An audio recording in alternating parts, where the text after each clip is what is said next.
কাৰণে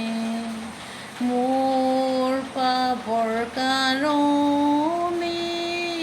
মোৰ পাপৰ কাৰণে যীচু মৰিলে মোৰ ত্ৰাণৰ অৰ্থে মোৰ ত্ৰাণৰ অৰ্থে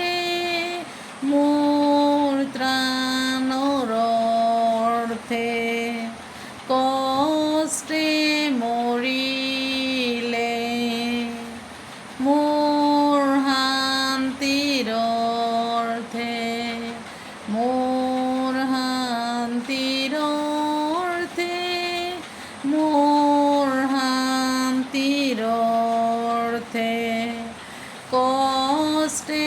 মৰি